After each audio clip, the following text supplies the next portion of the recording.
یه بار دیگه بگو جون مادرت چرا اسم یه میوه باید توت باشه؟ توت آخه یه انسان بگو دیگه بگو درشت یه دست توت سازا چرا باید اسم یه میوه توت باشه؟ میگه درشت و یک دست چرا؟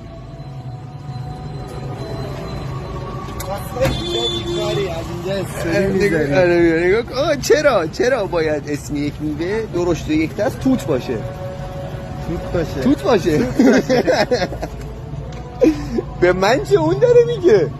داره اشاعه بی تربیتی میکنه، ترویج بی ادبی میکنه